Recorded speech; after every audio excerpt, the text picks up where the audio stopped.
Power, Edmund realized, is not fully realized until it survives absence. A master may wield authority over bodies and minds, but true domination extends beyond a lifetime. It persists, grows, and shapes the future. Clearwater was secure in obedience, yet Edmund knew the greatest vulnerability lay in succession. What would remain when he was gone? He began with meticulous planning, crafting the blueprint for continuity. The daughters, already conditioned to enforce the order, became both his heirs and his instruments. Every lesson, every ritual, every subtle moral test was designed not only to mold them, but to bind them to the perpetuation of his system. Their loyalty would become the conduit through which his influence flowed into the next generation. Edmund mapped bloodlines, strength, and intelligence. He observed the most capable workers, the most perceptive minds among the enslaved, and identified the combinations that could produce children capable of sustaining the order. Every marriage, every pairing, every proximity of power was calculated. The future workforce, he imagined, would not be left to chance. It would be engineered carefully and deliberately to embody the principles of Clearwater. Even the daughters' instruction included subtleties of governance. They were taught how to correct without anger, to enforce without overt violence, to recognize weakness before it manifested, and to reward compliance in ways that cemented devotion. By the time they matured, they would administer the order naturally, instinctively, as though it were part of their identity. The rituals, the rings, the courtyard assemblies each became part of a scaffold for continuity. Edmund documented everything. Every observation of loyalty, every deviation, every response to moral dilemmas was entered into his journal. This was no longer just control. It was data, a living record to guide decisions for decades. Even the landscape of Clearwater was adapted for endurance. Paths, buildings, and sight lines were structured to reinforce hierarchy and observation, creating an environment that would continue to impose order long after he was gone. And beneath it all, Edmund nurtured a quiet truth that the order, once internalized, would become invisible, self-perpetuating. Fear, ritual, loyalty, and knowledge were intertwined, a lattice so strong that those bound within it would unknowingly enforce the system themselves. In his study, he traced his finger along the pages of his journal and whispered, almost to himself, obedience becomes habit. Habit becomes legacy. And legacy is eternal. The future of Clearwater would not merely endure, it would dominate, unseen but absolute, a silent empire of the mind. No system, no matter how meticulously engineered, exists in isolation. By the summer of 1655, Edmund knew that Clearwater's perfection would be tested not only from within but by the unpredictable currents of the outside world. Traders, tax collectors, traveling officials, and curious neighbors all posed subtle threats to the order he had so painstakingly cultivated. Edmund began to simulate these pressures. He introduced visitors with deliberate irregularity, allowing them brief access to the plantation under strict observation. Nothing was left to chance. The daughters were instructed in how to speak, where to stand, how to project calm authority while maintaining an invisible hierarchy of control. The workers, too, were briefed in their own subtle roles, smiles, gestures, and obedience choreographed to perfection. The first test was observation. Edmund would place the daughters in front of a visiting magistrate, presenting them as competent, poised, and unquestionably loyal to the principles of the household. Any hesitation, any sign of doubt, and the consequences would ripple silently through the order. The daughters quickly learned to internalize performance, to control both emotion and perception, shaping reality for outsiders without overtly revealing the mechanisms of control that governed their world. Workers were tested similarly. A stranger would appear in the fields, questioning about productivity, labor, or resources. Those who hesitated, who allowed independent thought to seep through, were quietly removed from visible duties. Edmund did not punish with overt force. He punished with uncertainty, with the subtle erosion of status and trust. Fear and pride together became a more potent instrument than chains or lash. Even minor anomalies were exploited. A misdelivered note, a wandering glance, a delayed response, each was magnified into a lesson, a calibration point, a subtle reinforcement of vigilance. The order learned to anticipate scrutiny, to prepare for examination, and to internalize compliance so deeply that the presence of an outsider became irrelevant. Through these exercises, the daughters matured into precise instruments of perception and influence. They learned that loyalty demanded not only obedience but projection, the ability to shape reality as it appeared to others, while the true structure of power remained invisible. The workers absorbed the lesson as well, understanding that survival required perfection under observation, that the eyes of authority were everywhere. By the end of the season, Clearwater had become impervious to scrutiny. Its walls concealed nothing in terms of obedience, yet hid everything in terms of control. The Order was no longer simply a system. It was a living, reactive organism capable of enduring external threats while silently tightening its grip from within.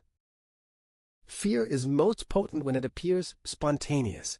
Edmund understood this, and by late 1655, he began introducing controlled crises, small, precise disruptions designed to test resilience, obedience, and dependence. The purpose was not punishment, but reinforcement. Every challenge would deepen the psychological chains he had already forged. The first crisis was simple, a sudden scarcity. A shipment of supplies delayed by accident, tools mysteriously misplaced, provisions deliberately rationed. Workers and daughters alike felt the pinch immediately. Anxiety spread, subtle but tangible, forcing them to seek guidance from the structures Edmund had created. They turned to the daughters for direction, and the daughters turned to him, reinforcing the hierarchy he had embedded in every mind. Next came the tests of morality and loyalty. Edmund staged disputes between workers over minor errors or misunderstandings, amplifying tension just enough to provoke decisions. The daughters were called upon to mediate, their judgments observed and critiqued. Every choice became a reflection of allegiance, every hesitation a potential flaw to be corrected. By confronting them with ethical ambiguity, he ensured that obedience was no longer passive. It became active, conscious, and self-reinforcing. Edmund also used social manipulation.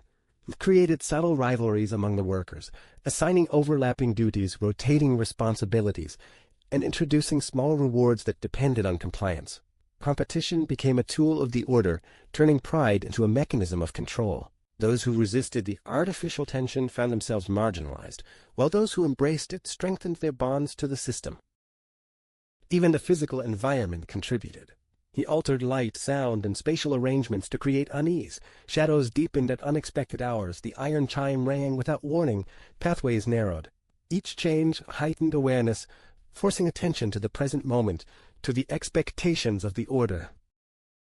Through these crises, Edmund observed growth and weakness, noting every response in his journal. The daughters adapted quickly, their judgment sharpened, their obedience internalized.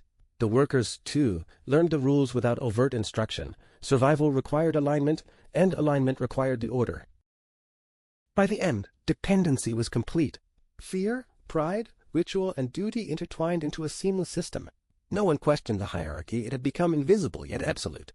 The crisis had not destabilized Clearwater. They had strengthened it, embedding obedience so deeply that even uncertainty became a tool of control. Edmund smiled quietly. The minds of those around him were no longer independent. They were conduits of his design, living proof of power that extended far beyond chains or commands. You were never meant to hear this. In the official archives of Georgia, the year 1652 is blank, a void where records should be. But inside that silence, a dynasty was born. Not of kings or nobles, but of a single man who decided that blood itself could be engineered, that legacy could be designed the way a blacksmith forges iron. His name was Edmund Rutland, and the experiment he carried out on his own bloodline was so grotesque, so methodically hidden, that when traces of it resurfaced 2 centuries later, entire families were paid to swear it never happened.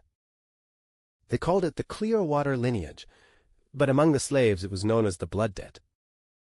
Edmund's plantation sat on 2,000 acres of swamp-fed clay, land that devoured men and gave nothing back without punishment.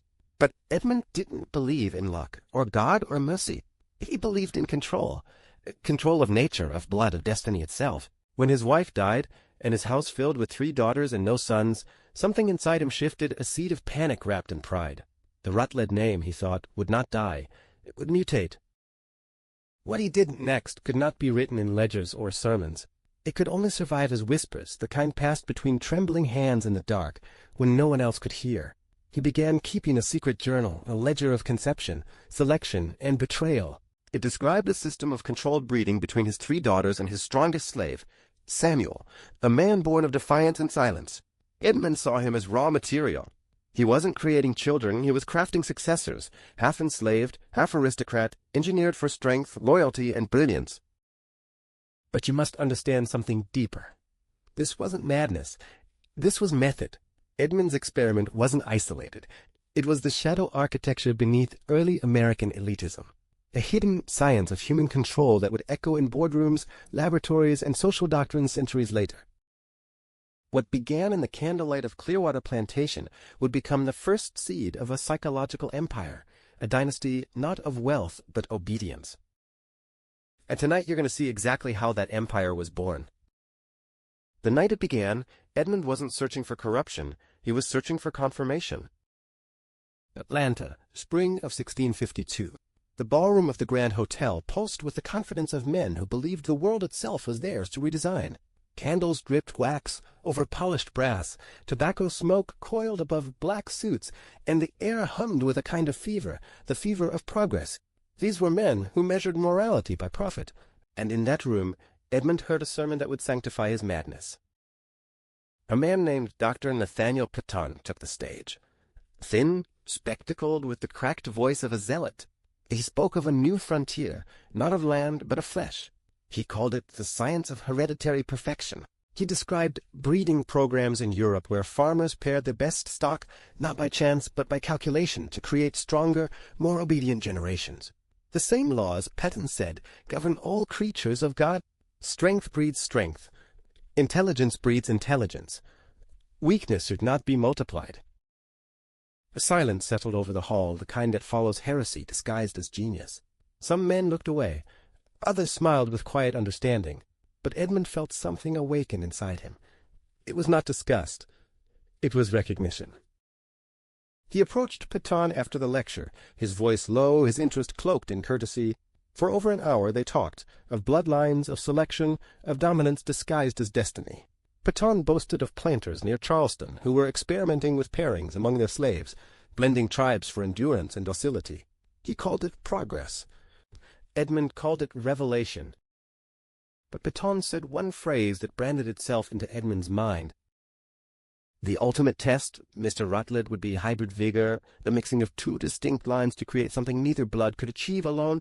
But such experiments, he whispered, glancing around the bar, require absolute control and absolute secrecy. That night, Edmund rode back to his rented room in silence. His reflection in the window looked less like a man and more like an architect, a god who had glimpsed the blueprint of creation itself. He wrote one line in his journal before extinguishing the candle. Blood is the first currency. All else is counterfeit. By morning the idea had rooted, and by nightfall it would demand a sacrifice. When Edmund returned to Clearwater, the rain had finally broken. The fields were mud-soaked, the air heavy with rot and renewal. But beneath the surface of that restless land, something else was germinating, an idea he could no longer suppress. He rode through his plantation like a surveyor of destiny, eyes scanning faces, not as people but as possibilities. Every movement, every posture, every mark of muscle or fatigue became data. He wasn't looking at workers anymore. He was selecting specimens. And then his gaze found Samuel. Samuel was unlike the others. 6'3", built like a sculptor's challenge, but quiet. Always quiet. He'd been born on Clearwater, son of a woman who'd once served in the main house. Rumor said she could read, that she taught her son from discarded newspapers and burnt pages of a Bible stolen from the overseer's quarters. Whether true or not, Samuel had a strange awareness, a way of looking through people, not at them. Edmund had always kept him unmarried deliberately. He said it was because Samuel was too valuable, but the truth was darker.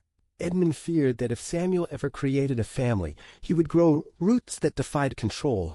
Now that same fear transforms into fascination. He began to imagine what Samuel's blood might do when fused with his own. That night, Edmund wrote in his leather journal again. Hybrid vigor through sanctified defiance, the blood of the master shall command the body of the slave. He began his planning like a strategist of war, each step concealed behind layers of respectability. He invited the county judge to dinner under the pretext of discussing inheritance laws. He ordered new medical instruments from Savannah under the guise of agricultural health research. He built a hidden ledger, coded names, disguised intentions, and locked it inside the false bottom of his desk. To his daughters he said nothing. Not yet. He watched them from afar, their laughter echoing across the porch at dusk, 3 women unaware they'd already been written into their father's experiment. He wasn't thinking as a parent anymore. He was thinking as a breeder of destiny. What he was creating wasn't just a family. It was a system, one that would outlive morality and perhaps even history itself. And like all systems born of domination, it demanded obedience before revelation. Fear is a tool sharper than any blade. Edmund knew this. By now, the Order of Continuance had begun to operate like a shadow government within Clearwater. Chores, meals, even private moments were monitored, not by overseers with whips, but by peers trained to report deviance. The silver rings glinted in candlelight, a silent reminder that obedience was voluntary, yet inescapable. Every morning began with a ritual. The workers gathered in the courtyard, hands pressed against the raw clay, heads bowed. Edmund walked between them, slow, deliberate, his eyes scanning for weakness. A slight hesitation, a whispered complaint, a glance too long at a comrade. Each became evidence, each became a lesson. Those deemed insufficiently loyal were not punished with brutality, but with exclusion. Meals were delayed, beds left unmade, voices ignored. Humans are creatures of habit and hierarchy, and Edmund had discovered the cruel genius of social isolation. It reshaped behavior faster than chains ever could. The daughters watched from behind shuttered windows. Their education, once in French and mathematics, became instruction in rituals of recognition, how to bow, how to speak, how to maintain composure while witnessing the subtle annihilation of pride. Edmund framed it as moral training. In truth, it was conditioning, a psychological scaffolding for his ultimate design. He began to test loyalty with small experiments. A misdelivered message, a missing tool, a broken word of promise, each incident was a crucible. The guilty were questioned not with anger, but with meticulous calm. Edmund spoke like a master chess player. The moves were subtle, almost invisible, but irreversible. Rumors began to circulate outside the plantation, that men and women had disappeared, that the fields were haunted by something more than the wind. Edmund encouraged the gossip. Fear outside strengthened fear inside. He understood the human mind. Perception could be manipulated more effectively than reality. By the end of the season, dissent had begun to vanish entirely. The workers performed their duties not from expectation, but from the internalized terror of being unworthy. They had become instruments of the order without realizing it. And through it all, Edmund's journal grew heavier. Each page recorded patterns of obedience, notes on temperament, calculations of strength, intelligence, and compliance. He was no longer merely a man. He had become an architect of human design, his subjects unwitting co-creators of a legacy that would outlast their lives, and theirs to obey silently forever. The greatest power a man can wield is over those closest to him. Edmund understood this better than anyone. His daughters, Anne, Clara, Ruth, were no longer simply children. They were the future instruments of his design. Every lesson, every conversation, every glance became a method of conditioning. He began by reshaping their perception of loyalty. Mornings were no longer for reading or painting. Instead, they stood on the veranda, observing the workers in silence, their eyes trained to notice hesitation, fatigue, or disobedience. Edmund spoke softly, almost reverently. Observe and understand. Strength is not in muscle alone. Strength is in compliance, in the mind's ability to bend without breaking. He introduced them to rituals that mimicked the order's hierarchy. Certain gestures became mandatory, the lowering of eyes, the folding of hands, the precise way to step aside when authority passed. These were small acts, but they carried enormous weight. The daughters learned quickly. Each gesture was a test, each misstep a mark of imperfection in the eyes of the order. Edmund framed these lessons as moral instruction. He spoke of duty, of legacy, of divine purpose. Blood, he said, is more than inheritance. It is responsibility. It is authority. The words sank into their minds, insidious and absolute. He layered these teachings with psychological exercises. He would ask them to judge the loyalty of others, to rank workers by obedience, to predict who would falter and who would endure. He praised insight, punished hesitation with silent judgment, and never allowed doubt to fester unchallenged. Even private moments were controlled. Meals were quiet, conversations monitored, sleep schedules were rigid. Every interruption, every slip of etiquette became a lesson in control. Gradually, the daughters' understanding of the world narrowed, until obedience, observation, and the preservation of the order became the lens through which they saw everything. By winter, the girls had internalized the hierarchy of Clearwater. They could anticipate Edmund's moods, his expectations, even his unspoken intentions. They were learning to administer the order in his absence, subtly influencing the workers under their watch. Edmund watched them with a quiet satisfaction, seeing not children, but apprentices of vessels trained to continue the system he had built. He had begun the next phase, transforming his legacy into something self-perpetuating, invisible yet absolute, extending his influence through both fear and devotion. And in the shadows of Clearwater, the silent machinery of power continued to hum. Control, Edmund realized, thrives on symbols. The human mind craves meaning, and those who provide it become gods in the perception of others. By the spring of 1653, Clearwater had transformed into a landscape of subtle domination, every detail crafted to reinforce the order, every gesture a test of allegiance. He introduced tokens, silver rings engraved with a single glyph, small enough to hide, large enough to remind. Each ring was given to the daughters and a handful of trusted workers, a mark of inclusion in the order of continuance. It was pride, it was fear, it was dependency, and it worked. Once worn, the ring became a constant psychological tether, linking obedience to identity. Rituals followed. Daily at sunrise and sunset, groups of workers and daughters would gather in the central courtyard. Their tasks seemed ordinary, lining up, bowing, repeating phrases, but each movement was measured, each posture studied. Edmund watched silently from the veranda, recording compliance and hesitation in his ever-growing journal. To outsiders, these were mere chores. To Edmund, they were experiments in loyalty, drills in the cultivation of submission. Even the sounds of Clearwater became instruments of authority. The old plantation bell was replaced with a deep iron chime that rang at irregular intervals, signaling not work but observation. At its toll, everyone paused. Eyes lowered, breath slowed. The bell's irregularity created anxiety. No one could predict the rhythm of power, and so everyone became attuned to it, ever vigilant, ever obedient. Edmund's daughters became the first line of enforcement. They observed the workers, recorded minor transgressions, and reported them in the evening sessions. Through this, Anne, Clara, and Ruth learned to wield authority without question, to internalize control, to see the world in patterns of hierarchy and obedience. They began to move through the plantation like extensions of their father's will, their presence a silent echo of the order's demands. Even the landscape was complicit. Paths were deliberately narrow, windows aligned to catch movement, shadows manipulated to instill unease. Everything within sight reminded those inside Clearwater that order had a master, and that rebellion, whether conscious or unconscious, carried consequences. By layering ritual, symbol, and surveillance, Edmund had created something beyond control. He had built a system where obedience was not optional but instinctive, where fear and reverence coexisted, each amplifying the other. And in the quiet of his study, he wrote, "To bend the mind is easier than to break the body. When the mind submits, the world submits." By the 9th year, the next generation had matured enough to participate not just in obedience but in orchestration. Edmund understood that true permanence required delegation, not of tasks but of influence itself. The children, already conditioned in loyalty, intelligence, and hierarchy, were now taught to shape one another's behavior, turning subtle observation into active governance. The lessons began quietly.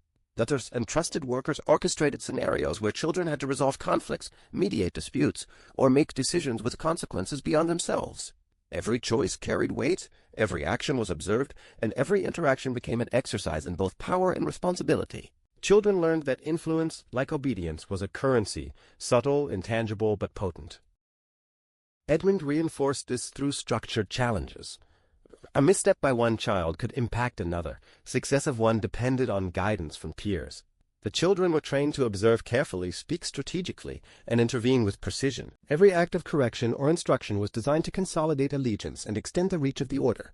Their influence became both invisible and indispensable, a self-policing network that reinforced hierarchy without direct oversight. Even minor rivalries were repurposed.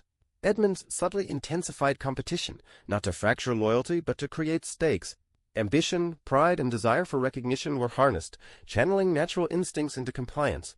A child who excelled in leadership exercises gained influence, while a lapse revealed vulnerabilities that could be corrected immediately. Each lesson deepened understanding of the order's principles, loyalty, hierarchy, and strategic control. Samuel and the daughters served as both mentors and models. Their guidance was indirect, designed to allow the children autonomy while ensuring alignment. Observing the subtle dynamics of influence, Edmund noted which children excelled at shaping others, which required further conditioning, and which could become future pillars of the order. Every interaction reinforced the internalized hierarchy and the inevitability of compliance. By the end of this phase, the children were not merely followers, they had become architects of the system itself. Influence now flowed laterally as well as vertically, creating a network of self-reinforcing control.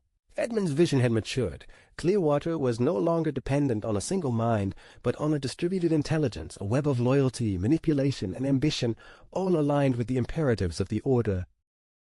He observed in quiet satisfaction, knowing that this network, once fully internalized, would ensure the survival of his design far beyond his lifetime.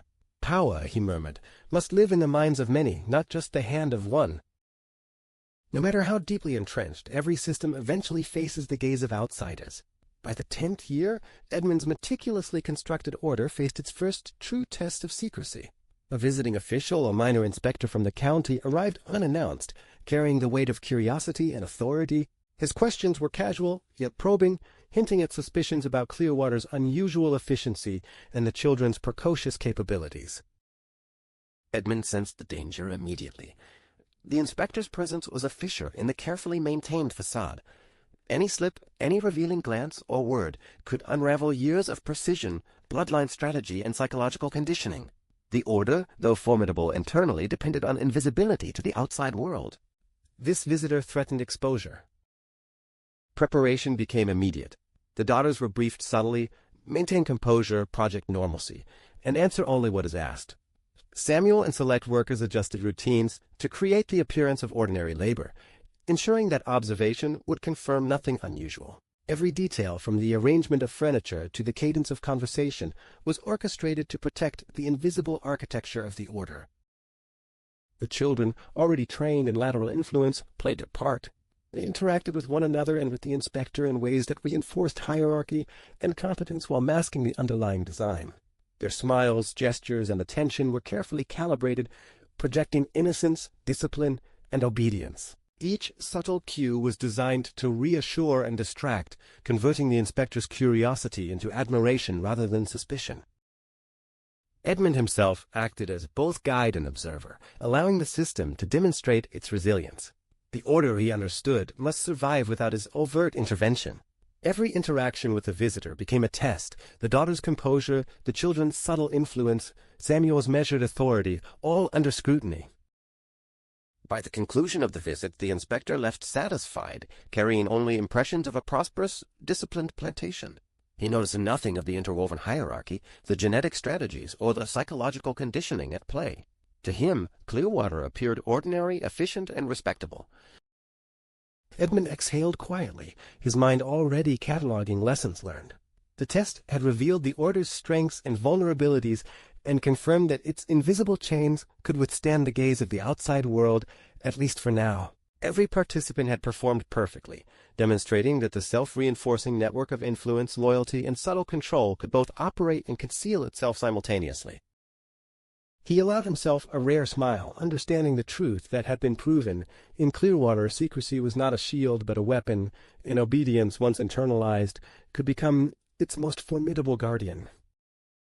By the 11th year, Edmund understood that obedience alone was insufficient for permanence. The next generation was loyal, competent, and influential, but loyalty without identity could fracture under stress. He introduced symbolic rituals, subtle lessons, and repeated ceremonies designed not merely to teach, but to bind mind and blood to the order permanently. These rituals were quiet, almost invisible.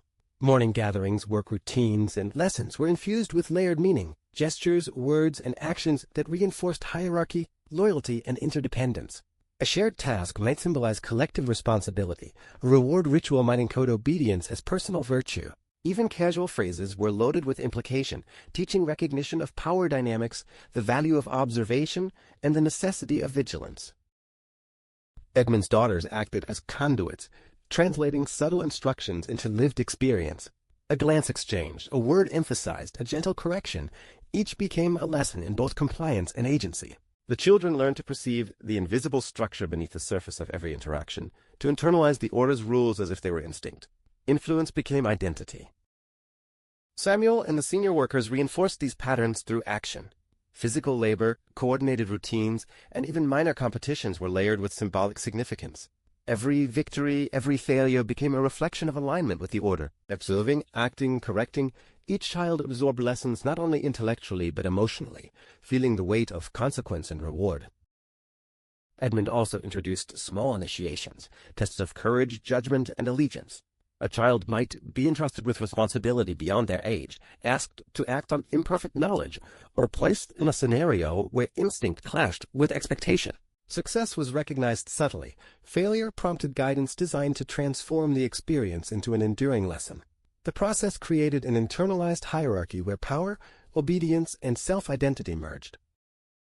By the end of this phase, the Order's framework had become inseparable from identity.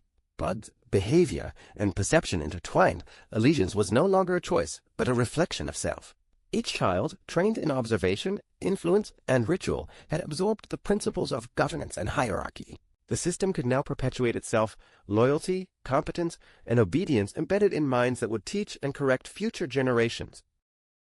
Edmund observed quietly from the study, a faint smile curling his lips.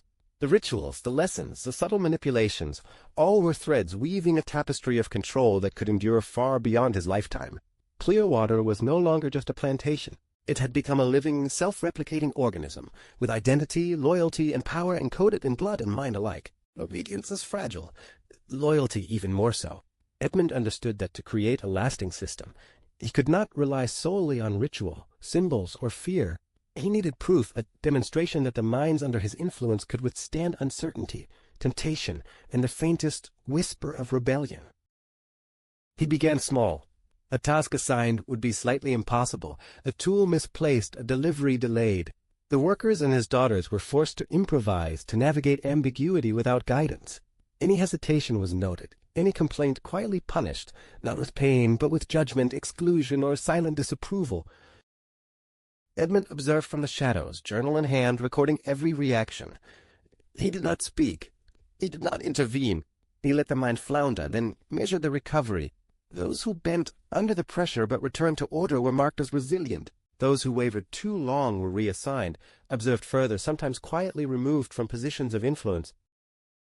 The daughters were next. He tested them with moral dilemmas disguised as decisions about the workers. Should a man be punished for an infraction, or should mercy be shown? Should minor errors be reported or overlooked? Each choice revealed character or malleability. They learned quickly that hesitation could be dangerous, that the order demanded decisiveness, even if it defied instinct or comfort. Even the workers became participants in each other's evaluation. Edmund encouraged them to report subtle infractions, to correct one another, to internalize the surveillance of their peers. Suspicion became routine. Pride and fear intertwined. Loyalty, once abstract, now demanded active proof. At night, Edmund convened private sessions with the daughters. He spoke of lineage, legacy, and destiny, binding obedience to purpose. He framed his expectations as inevitabilities, the kind of truth that could not be questioned without consequence. Each daughter began to internalize the hierarchy, the rules, the unspoken signals of power, until they moved instinctively, enforcing the order even when their father was absent. By the end of the season, Clearwater had become a living laboratory of control. Every resident, free or enslaved, young or old, was a measured variable in a complex experiment. Fear, loyalty, obedience, pride, shame, all tracked, all analyzed, all refined. Edmund's journal swelled with data. Patterns emerged. Predictability increased. The system had matured. And he smiled, knowing the mind could be bent long before the body ever needed to be touched. By the late spring of 1654, Clearwater had become a silent organism, alive with obedience and fear. Every movement, every glance, every pause had meaning. The courtyard, the work fields, even the halls of the main house seemed to vibrate with the unspoken law of the order. Edmund watched it all, satisfied, yet always vigilant. The system had grown beyond mere ritual. It was now a network of interlocking behaviors, a lattice of power that required no overt enforcement.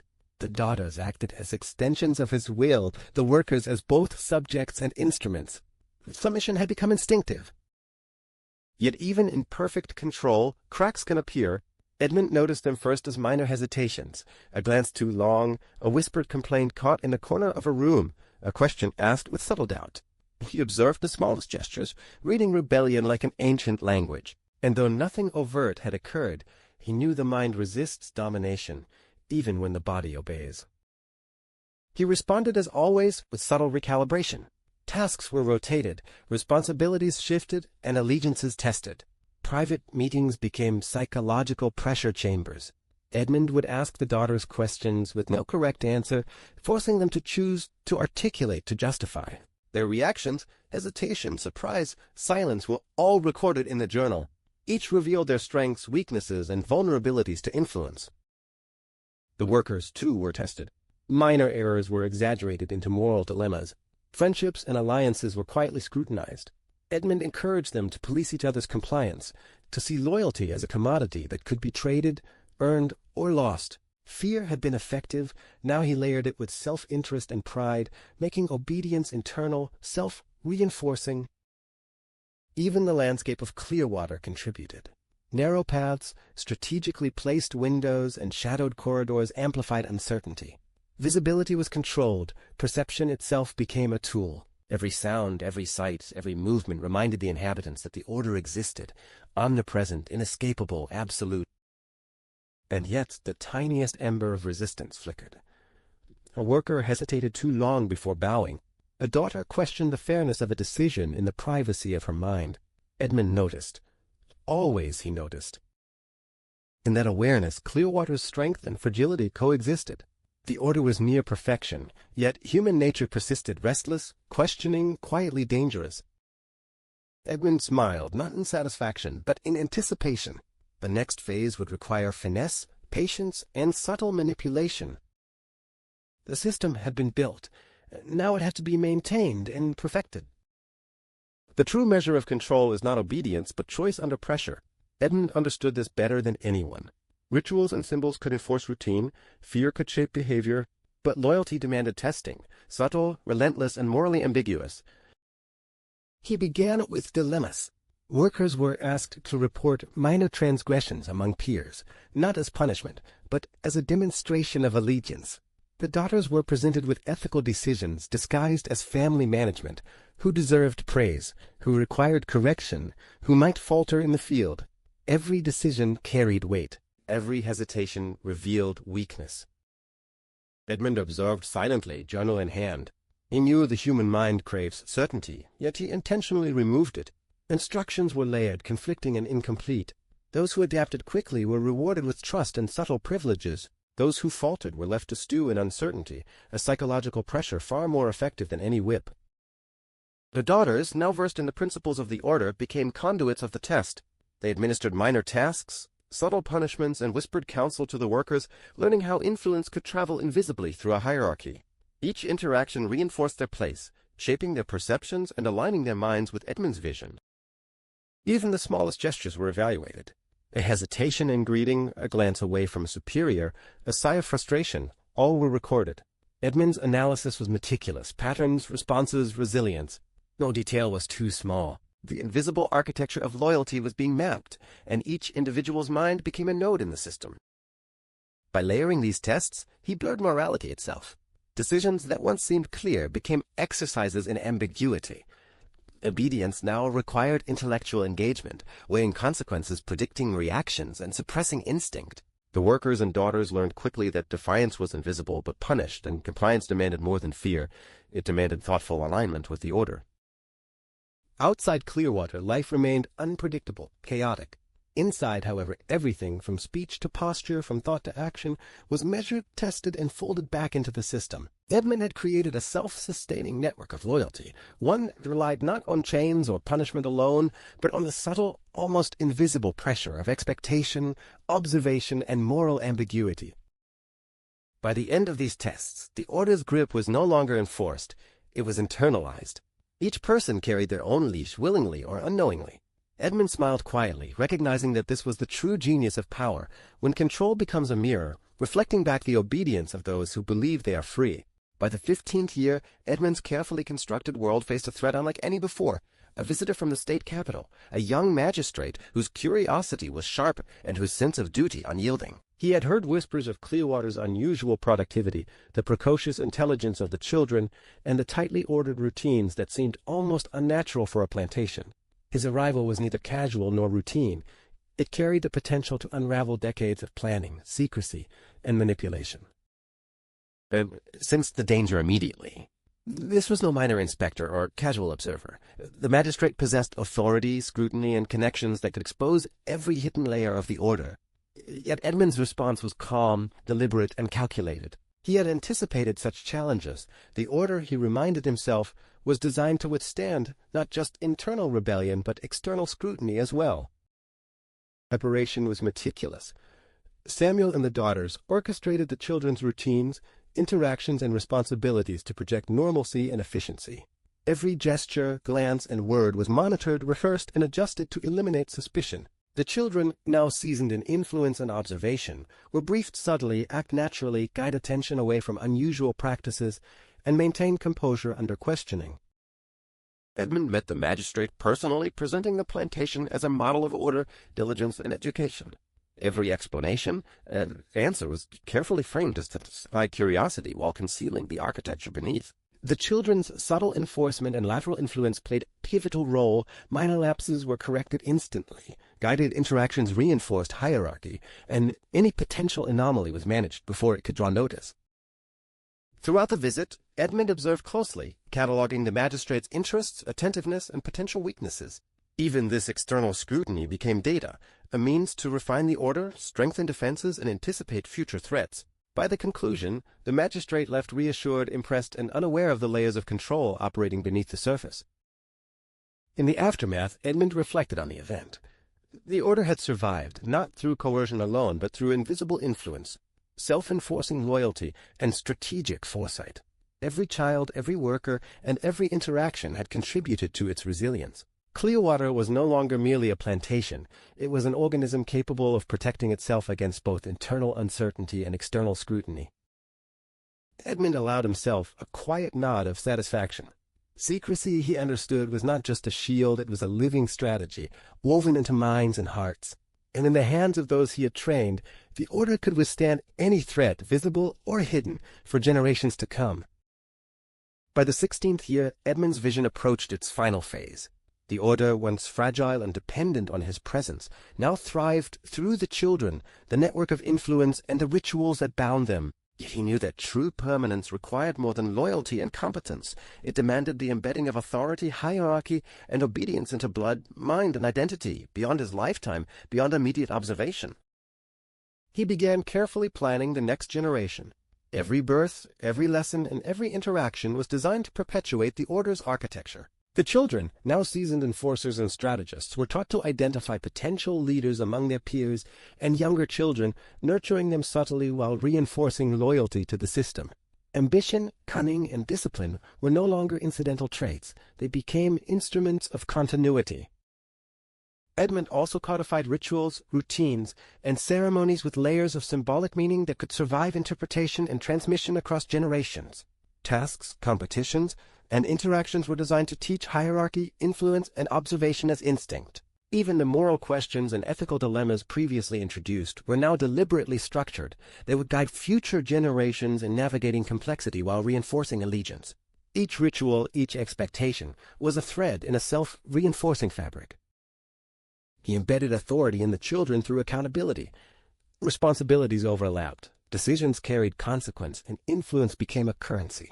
Children corrected, guided, and observed one another, forming a network that required no supervision beyond the principles he had instilled. Loyalty, observation, and ambition were now inseparable from their identities. The order had evolved from a structure into a living organism capable of self-perpetuation. Edmund observed quietly, noting the subtle interactions, the self-correcting mechanisms, and the careful balance between ambition and obedience. Every act reinforced the hierarchy, every choice strengthened the internalized authority. The order could now survive challenges, internal disputes, and external scrutiny without his direct intervention. Finally, Edmund introduced the symbolic culmination, a subtle ceremony marking the transition of responsibility to the next generation. It was a quiet, almost invisible act, A recognition, a gesture, a whispered instruction that bound identity, blood, and allegiance in a single moment. The children understood instinctively. Their role was now not just to serve, but to perpetuate. Clearwater had become more than a plantation. It was a self-sustaining organism of control, influence, and obedience, embedded permanently in minds and bloodlines. Edmund leaned back, the weight of satisfaction heavy but silent. His design would endure. The order was no longer his. It belonged to the generations yet to come. No system, no matter how meticulously constructed, is immune to the stirrings of rebellion. By the second year, the first whispers of resistance began to emerge, subtle, nearly imperceptible, but undeniable. A glance of defiance in a child's eyes, a hesitation in response to instruction, a worker questioning a minor directive, each was a signal that the order, for all its precision, required continual reinforcement.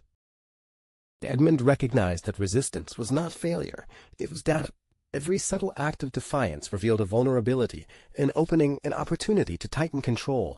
The next generation, though born into obedience, was not yet fully conditioned. Their minds, though shaped by genetics and environment, still retained flickers of independence, nascent sparks that could either strengthen the order if properly guided or fracture it if left unchecked. The daughters became instruments of observation and correction. They were instructed to identify early signs of rebellion, small acts of disobedience, shifts in posture, fleeting expressions of doubt, and to respond not with overt punishment, but with calibrated guidance. Praise and correction were now psychological tools, subtly reinforcing loyalty while instilling a sense of inevitable alignment with the order. Even the workers were subjected to the same scrutiny. Samuel, whose strength and intellect had made him indispensable, now became both participant and enforcer. His interactions with the children and other workers were monitored, designed to channel behavior into conformity. The order relied on internalized compliance. Every individual became responsible not only for their own obedience, but for the reinforcement of structure in others. Edmund himself escalated surveillance in subtle ways. He introduced minor crises, carefully staged miscommunications, and cryptic instructions that required interpretation. These exercises forced the young members of the order to internalize rules, anticipate consequences, and make choices that invariably aligned with his will. Each correct action reinforced their loyalty, each hesitation was noted, analyzed, and used to recalibrate their environment. By the end of this cycle, resistance was no longer a threat but a mechanism to strengthen control. The order had evolved into a living organism capable of self-correction. Independence was not eradicated. It was harnessed, channeled, and transformed into productive adherence. Edmund observed the results with quiet satisfaction. Even as the next generation tested boundaries, the invisible chains of loyalty, fear, and inherited duty grew stronger, tighter, and more deeply embedded. Clearwater's legacy would survive not through submission alone, but through the careful orchestration of choice, conditioning, and the relentless shaping of mind and blood alike. By the fourth year, the children born of Edmund's carefully engineered pairings had grown beyond infancy, their minds and bodies already attuned to the rhythms of Clearwater. They were no longer passive subjects of observation. They were becoming active participants in the order, internalizing its rules, rituals, and hierarchy with frightening precision. Edmund watched quietly as the first signs of agency appeared. Not rebellion, but alignment. The children began to anticipate expectations, correct minor disruptions among the younger workers, and mirror the behaviors their mothers had modeled. Loyalty was no longer imposed externally. It was instinctive, woven into thought and habit. The daughters, now mentors and enforcers, reinforced these patterns, shaping the young generation with subtle gestures, tones, and rewards that bound mind and blood to the order's will. Every interaction became a lesson in power. The children observed hierarchy in action, noting the subtleties of obedience and manipulation, learning which gestures, expressions, and words commanded respect. They were taught to recognize weakness, exploit opportunity, and uphold the system not for survival alone, but as a matter of identity. By internalizing the order, they became its most effective agents. Enforcers and propagators rolled into one. Edmund introduced deliberate challenges to accelerate their development. Tasks requiring coordination, loyalty, and judgment were assigned under observation. Minor crises were staged to provoke decision-making, testing both their comprehension of the order and their ability to act autonomously within its parameters. Every success reinforced obedience. Every misstep was corrected immediately, not through punishment alone, but through structured guidance that imprinted lessons permanently onto memory. The plantation itself adapted to support the emerging hierarchy. New courtyards, work rotations, and observation points were constructed with foresight, ensuring that every child could participate in the orchestration of power, both as observer and as enforcer. Surveillance became invisible, woven into the environment itself, turning every glance, step, and movement into a lesson in compliance and dominance. By the end of this phase, the Order had evolved into something almost sentient. The children, molded by both blood and instruction, were now active participants in a self-perpetuating system. Loyalty, fear, and knowledge intersected seamlessly, producing a network of obedience that extended beyond Edmund's direct influence. Clearwater's legacy was no longer merely preserved. It was expanding, embedding itself into the minds, bodies, and futures of an entire generation. Edmund allowed himself a rare smile. The invisible chains had become living bonds. Through mind, blood, and carefully cultivated ritual, the Order now had the capacity to endure, independent of its architect. No empire, no matter how meticulously controlled, can exist in total isolation. By the 5th year, word of Clearwater's unusual efficiency and disciplined workforce began to ripple outward. Traders commented on the uncanny productivity, neighboring planters whispered about the precision of Edmund's household, and minor officials noted the seamless obedience of both daughters and workers. Rumors, subtle but insistent, threatened the fragile illusion of invisibility. Edmund understood the danger immediately. Exposure would unravel everything, the meticulously engineered bloodline, the intergenerational order, and the psychological dominion he had so carefully constructed. He could not rely on compliance alone. He needed control over perception itself. Every interaction, every observer, every chance encounter became a test of both loyalty and secrecy. He implemented new protocols. Visitors were carefully filtered, minor disruptions were rehearsed and choreographed to maintain appearances. The daughters were instructed in nuance, how to answer questions without revealing truth, how to project normalcy while subtly reinforcing the hierarchy to those unaware, how to use charm, intelligence, and composure as instruments of concealment. Obedience was no longer sufficient. Performance had become essential. Workers were subjected to a similar tightening. Samuel and the others were reminded, subtly and consistently, that their position depended not only on skill and strength but on discretion. Misplaced words, hesitant glances, or careless questions could destabilize the Order. Fear and pride were rebalanced. The promise of status was tethered to absolute secrecy, ensuring vigilance became instinctual. Edmund also refined his environmental controls. Paths were realigned, observation points were enhanced, and routines were subtly altered to prevent accidental exposure. Even the sounds of the plantation were managed, gaits, steps, and voices calibrated to convey order while masking the underlying mechanisms. Every corner, every wall, every interaction became a tool for surveillance and self-reinforcement. At the same time, Edmund introduced psychological conditioning exercises designed to deepen internal loyalty.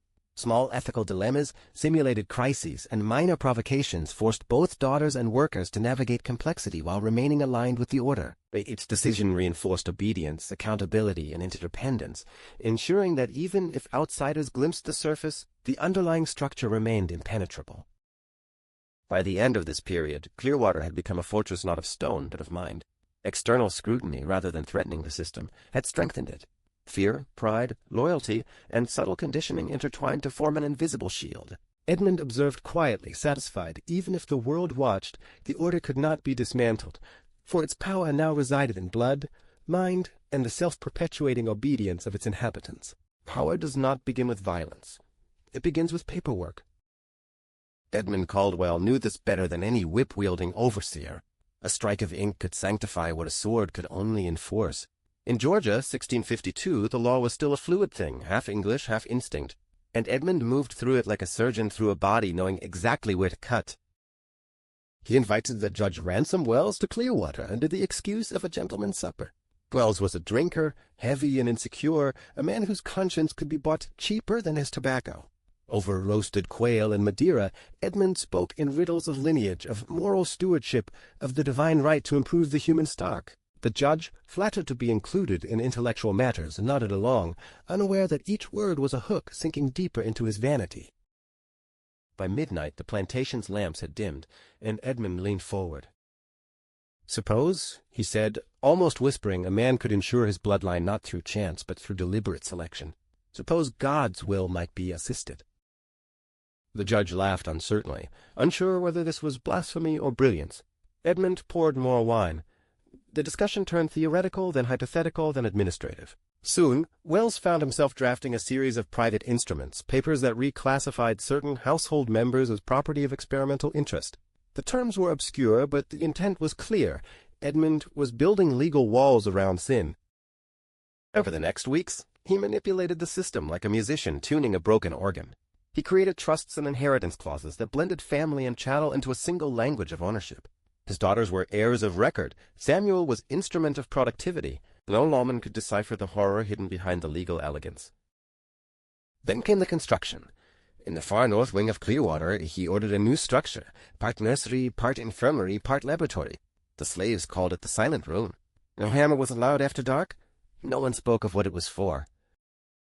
And when it was complete, Edmund stood in its doorway at sunset, watching the last light fall across the whitewashed walls. He smiled. The law had been conquered. The structure was ready. All that remained was flesh. The corruption began not with touch but with words. Edmund Caldwell understood that faith was the most efficient tool of control ever forged by man. To command the body, you must first corrupt the spirit that houses it. So he began a new ritual inside Clearwater, not of labor, but of belief. Each Sunday, instead of allowing his daughters to attend the town chapel, he gathered them in the drawing room beneath the great oil portrait of their late mother. Candles burned not in rows, but in a circle. The Bible lay open, not to the Gospels, but to the Old Testament genealogies, the endless recitations of who begot whom. Edmund would read them slowly, reverently, until the words sounded less like scripture and more like spell work. "See," he would whisper, "the Lord did not create chaos. He built order. Every union was chosen, every bloodline deliberate." His daughters, Anne, Clara, and the youngest, Ruth, listened in silence. At first it seemed a father's eccentric grief, a scholar's obsession.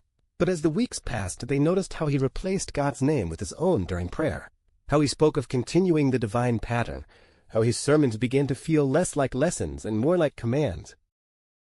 He isolated them from the world under the guise of protection.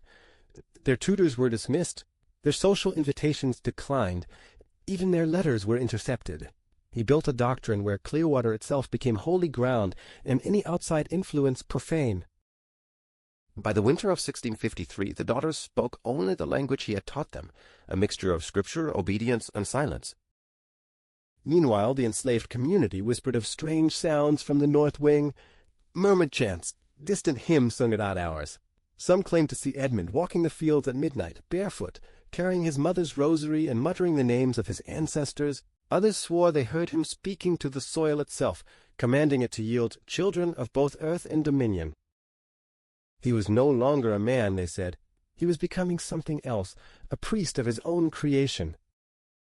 As the winter deepened, Clearwater ceased to feel like a plantation. It became a temple built not for worship, but for control. It began with whispers in the fields. The overseers didn't know what to make of it, the way Edmund started visiting the quarters at dusk, walking alone, carrying no whip, no lantern. He'd gather a small group, 5 or 6 at first, and speak to them in a low, magnetic tone. No threats, no commands, just questions. "Do you know why you suffer?" he would ask. "Because the world is divided. Because man refuses to see that all things must serve a single order." To those who listened, he promised something new, a release from chaos, a place in the great chain of purpose. He didn't speak of salvation. He spoke of belonging. Within weeks, those midnight gatherings grew. The air around Clearwater thickened with rumor and fear. Slaves began referring to him not as Master Caldwell, but as the Keeper. Some believed he could hear thoughts. Others said he walked between worlds, that he spoke to spirits buried beneath the cotton fields. Every sermon he delivered followed a pattern: confession, humiliation, revelation.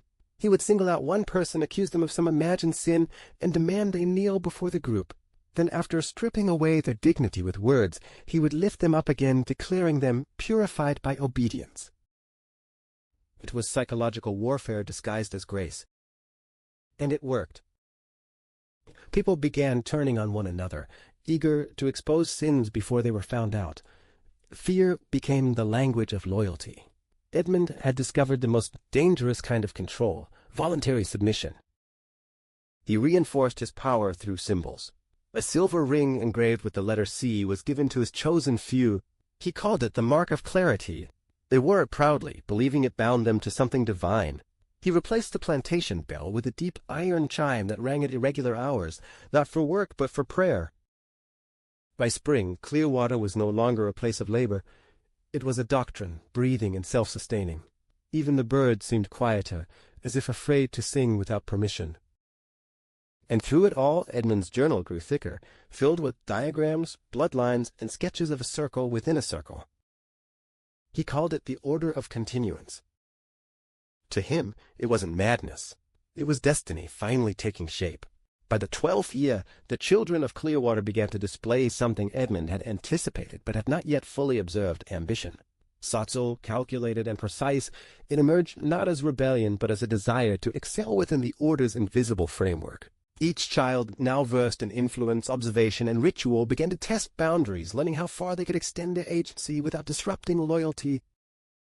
Edmund watched with a combination of satisfaction and clinical interest. Ambition within the Order was a tool, a self-reinforcing mechanism for control. He introduced scenarios that encouraged competition, cooperation, and strategic thinking. Children were given responsibilities that overlapped, forcing negotiation, persuasion, and subtle manipulation. The lessons were deliberate. Ambition could be productive when channeled, destructive when misaligned. They quickly learned to observe one another, noticing strengths, weaknesses, and tendencies. Peer influence became a secondary layer of control. Subtle guidance, strategic critique, and silent reinforcement intertwined to create a network of self-policing power. Children who excelled were rewarded with privilege and trust, while those who faltered received subtle correction, reinforcing the hierarchy and the invisible rules of engagement. Samuel and the daughters orchestrated these dynamics carefully.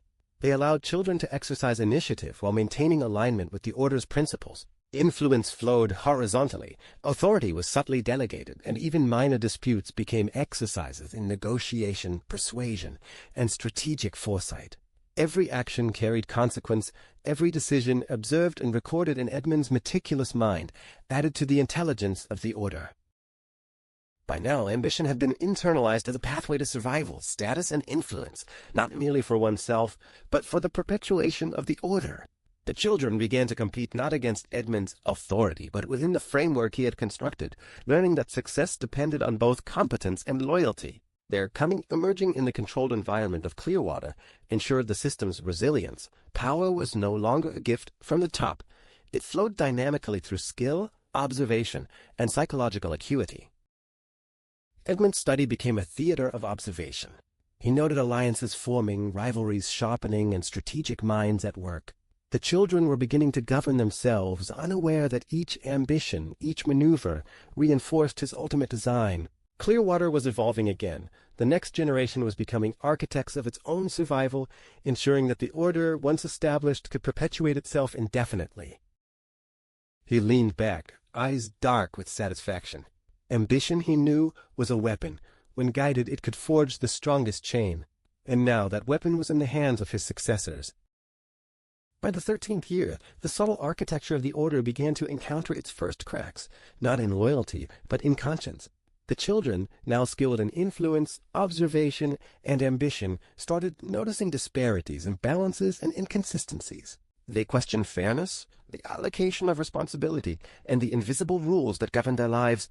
These moral stirrings were faint, easily dismissed, yet unmistakable to Edmund. He observed with an acute awareness that morality could be both threat and tool. A child who questioned fairness was not necessarily defiant. They were testing the boundaries of the system, exploring its logic, and probing for vulnerabilities. Edmund allowed these moments to unfold, treating them as experiments, a gauge of resilience, discernment, and the internalization of hierarchy. Guidance was subtle. Daughters and trusted workers intervened not by punishment, but by discussion, framing dilemmas in a way that highlighted consequences, obligations, and strategy. A perceived injustice became a lesson in perspective, a test of judgment, and an exercise in prioritization. The children learned that fairness was relative, and that influence, patience, and observation were more powerful than complaint. Samuel's presence reinforced the lessons. Calm authority, rational explanation, and practical demonstration ensured that challenges to the system became opportunities for learning. Even moral questioning, when guided correctly, strengthened alignment. Children discovered that navigating ethical ambiguity could enhance their authority, build alliances, and reinforce their role within the order. Edmund also used these moments to deepen psychological conditioning. By presenting dilemmas where choice conflicted with instinct, he forced children to weigh personal desire against collective expectation. Each decision became a tool for self-governance, reinforcing the hierarchy without overt coercion. By the end, even moral tension was absorbed into identity. Loyalty, cunning, and ambition were inseparable from their perception of right and wrong. By quietly observing, Edmund confirmed the resilience of the system. The children's moral questioning had not eroded the order, it had fortified it. They were learning to navigate complexity, internalize rules, and wield influence, all under the invisible framework he had constructed. In this way, even conscience, once seen as a potential threat, became an instrument of control. He leaned back, satisfied, whispering to himself, when morality serves the system, the mind becomes its strongest chain. By the 14th year, the children had evolved from observers into active enforcers. The lessons, rituals, and subtle tests had transformed them into instruments of the order, capable not only of loyalty but of governance. Edmund's vision, once reliant on his direct oversight, now extended through the next generation, a network of self-policing authority embedded in blood, mind, and perception. The enforcement was never overt. It manifested through observation, gentle correction, and strategic guidance. Children noticed small lapses in peers' behavior, hesitation, misjudgment, or misalignment, and intervened with calibrated influence. A whispered suggestion, a carefully timed gesture, or the subtle reinforcement of hierarchy became tools to correct deviation. In essence, they were teaching the rules without appearing to do so, transforming oversight into instinct. Samuel and the daughters acted as mentors, overseeing the network while maintaining their own authority. The children learned to balance power and discretion, influence and restraint. Their interventions reinforced hierarchy, rewarded compliance, and subtly discouraged deviation, creating a self-reinforcing system where loyalty, observation, and ambition were inseparable. Competition, once used to stimulate ambition, now served as a mechanism of governance. Children who demonstrated aptitude in leadership, discernment, or subtle manipulation gained influence over peers, while those who faltered were gently corrected. Each interaction strengthened the internalized structure, embedding the order's principles deeper into their identity. Loyalty was no longer imposed, it was chosen strategically, practiced through action, and maintained through influence. Edmund observed in silence, eyes narrowing with satisfaction. The network had matured. Control no longer depended solely on fear, hierarchy, or his personal authority. It existed in the interactions of the children themselves, a living organism of governance and compliance. Every glance, gesture, and word now carried potential reinforcement or correction. The order had become self-sustaining. In this phase, the children also began testing each other, using strategic observation to anticipate actions, manage expectations, and subtly guide behavior. The lessons of ambition, morality, and loyalty converged into action. The order, once external and enforced, had become internal and self-replicating. Clearwater was no longer merely a plantation. It was a complex organism of influence, observation, and self-enforced loyalty. A machine running through minds, blood, and subtle authority. Edmund allowed himself a rare smile. The order had matured. The children were no longer merely heirs or instruments. They had become its living, breathing extensions, guardians, architects, and enforcers of a system designed to outlast him. No system, no matter how meticulously constructed, is immune to the stirrings of rebellion. By the second year, the first whispers of resistance began to emerge, subtle, nearly imperceptible, but undeniable. A glance of defiance in a child's eyes, a hesitation in response to instruction, a worker questioning a minor directive, each was a signal that the order, for all its precision, required continual reinforcement. Edmund recognized that resistance was not failure, it was data. Every subtle act of defiance revealed a vulnerability, an opening, an opportunity to tighten control. The next generation, though born into obedience, was not yet fully conditioned. Their minds, though shaped by genetics and environment, still retained flickers of independence, nascent sparks that could either strengthen the order if properly guided, or fracture it if left unchecked. The daughters became instruments of observation and correction. They were instructed to identify early signs of rebellion, small acts of disobedience, shifts in posture, fleeting expressions of doubt, and to respond not with overt punishment, but with calibrated guidance. Praise and correction were now psychological tools, subtly reinforcing loyalty while instilling a sense of inevitable alignment with the order. Even the workers were subjected to the same scrutiny. Samuel, whose strength and intellect had made him indispensable, now became both participant and enforcer. His interactions with the children and other workers were monitored, designed to channel behavior into conformity. The order relied on internalized compliance. Every individual became responsible not only for their own obedience but for the reinforcement of structure in others. Edmund himself escalated surveillance in subtle ways.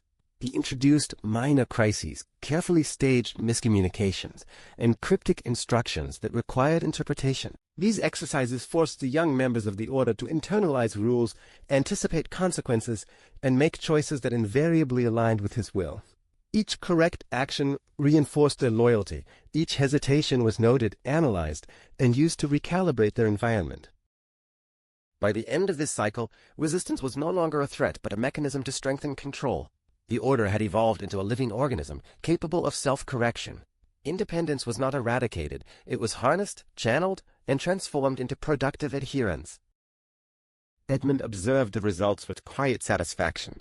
Even as the next generation tested boundaries, the invisible chains of loyalty, fear, and inherited duty grew stronger, tighter, and more deeply embedded. Clearwater's legacy would survive, not through submission alone, but through the careful orchestration of choice, conditioning, and the relentless shaping of mind and blood alike. By the 4th year, the children born of Edmund's carefully engineered pairings had grown beyond infancy, their minds and bodies already attuned to the rhythms of Clearwater. They were no longer passive subjects of observation. They were becoming active participants in the Order, internalizing its rules, rituals, and hierarchy with frightening precision. Edmund watched quietly as the first signs of agency appeared, not rebellion but alignment. The children began to anticipate expectations, correct minor disruptions among the younger workers, and mirror the behaviors their mothers had modeled. Loyalty was no longer imposed externally. It was instinctive, woven into thought and habit. The daughters, now mentors and enforcers, reinforced these patterns, shaping the young generation with subtle gestures, tones, and rewards that bound mind and blood to the Order's will. Every interaction became a lesson in power. The children observed hierarchy in action, noting the subtleties of obedience and manipulation, learning which gestures, expressions, and words commanded respect. They were taught to recognize weakness, exploit opportunity, and uphold the system not for survival alone, but as a matter of identity. By internalizing the Order, they became its most effective agents. Enforcers and propagators rolled into one. Edmund introduced deliberate challenges to accelerate their development. Tasks requiring coordination, loyalty, and judgment were assigned under observation. Minor crises were staged to provoke decision-making, testing both their comprehension of the Order and their ability to act autonomously within its parameters. Every success reinforced obedience. Every misstep was corrected immediately, not through punishment alone, but through structured guidance that imprinted lessons permanently onto memory. The plantation itself adapted to support the emerging hierarchy. New courtyards, work rotations, and observation points were constructed with foresight, ensuring that every child could participate in the orchestration of power, both as observer and as enforcer. Surveillance became invisible, woven into the environment itself, turning every glance, a step, and movement into a lesson in compliance and dominance. By the end of this phase, the Order had evolved into something almost sentient. The children, molded by both blood and instruction, were now active participants in a self-perpetuating system. Loyalty, fear, and knowledge intersected seamlessly, producing a network of obedience that extended beyond Edmund's direct influence. Clearwater's legacy was no longer merely preserved. It was expanding, embedding itself into the minds, bodies, and futures of an entire generation. Edmund allowed himself a rare smile. The invisible chains had become living bonds. Through mind, blood, and carefully cultivated ritual, the Order now had the capacity to endure, independent of its architect. No empire, no matter how meticulously controlled, can exist in total isolation. By the 5th year, word of Clearwater's unusual efficiency and disciplined workforce began to ripple outward. Traders commented on the uncanny productivity, neighboring planters whispered about the precision of Edmund's household, and minor officials noted the seamless obedience of both daughters and workers. Rumors, subtle but insistent, threatened the fragile illusion of invisibility. Edmund understood the danger immediately. Exposure would unravel everything: the meticulously engineered bloodline, the intergenerational order, and the psychological dominion he had so carefully constructed. He could not rely on compliance alone. He needed control over perception itself. Every interaction, every observer, every chance encounter became a test of both loyalty and secrecy. He implemented new protocols. Visitors were carefully filtered, minor disruptions were rehearsed and choreographed to maintain appearances. The daughters were instructed in nuance, how to answer questions without revealing truth, how to project normalcy while subtly reinforcing the hierarchy to those unaware, how to use charm, intelligence, and composure as instruments of concealment. Obedience was no longer sufficient. Performance had become essential. Workers were subjected to a similar tightening. Samuel and the others were reminded, subtly and consistently, that their position depended not only on skill and strength, but on discretion. Misplaced words, hesitant glances, or careless questions could destabilize the order. Fear and pride were rebalanced. The promise of status was tethered to absolute secrecy, ensuring vigilance became instinctual. Edmund also refined his environmental controls. Paths were realigned, observation points were enhanced, and routines were subtly altered to prevent accidental exposure. Even the sounds of the plantation were managed, gaits, steps, and voices calibrated to convey order while masking the underlying mechanisms. Every corner, every wall, every interaction became a tool for surveillance and self-reinforcement. At the same time, Edmund introduced psychological conditioning exercises designed to deepen internal loyalty. Small ethical dilemmas, simulated crises, and minor provocations forced both daughters and workers to navigate complexity while remaining aligned with the order. Each decision reinforced obedience, accountability, and interdependence, ensuring that even if outsiders glimpsed the surface, the underlying structure remained impenetrable. By the end of this period, Clearwater had become a fortress not of stone but of mind. External scrutiny, rather than threatening the system, had strengthened it. Fear, pride, loyalty, and subtle conditioning intertwined to form an invisible shield. Edmund observed quietly, satisfied. Even if the world watched, the order could not be dismantled, for its power now resided in blood, mind, and the self-perpetuating obedience of its inhabitants. Control, Edmund realized, is eternal only when it flows through blood.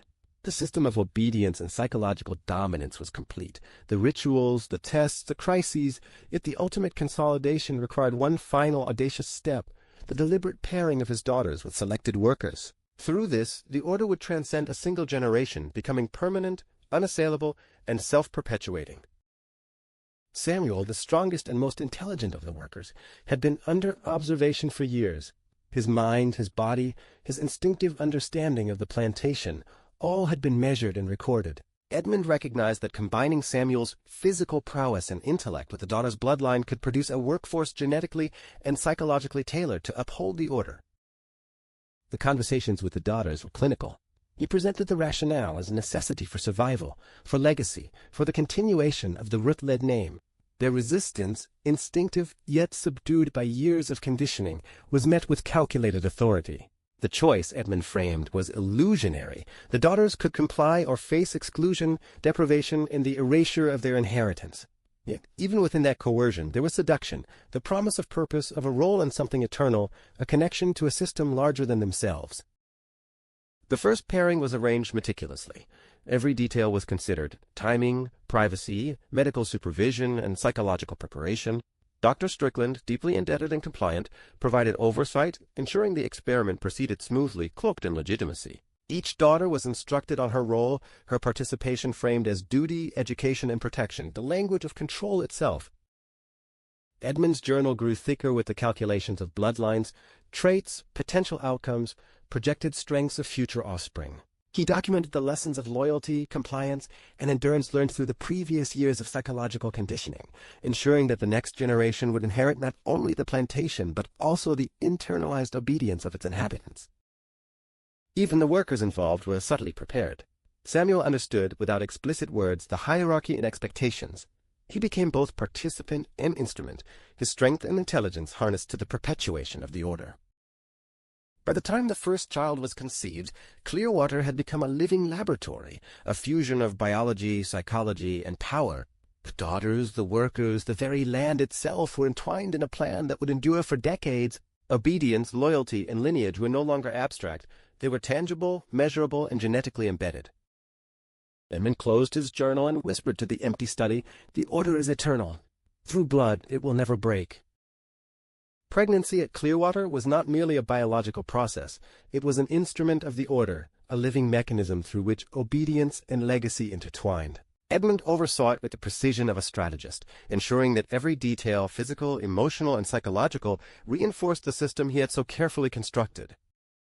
The doctors were conditioned further, their education now expanding beyond morality and obedience to include endurance, patience, and subtle influence.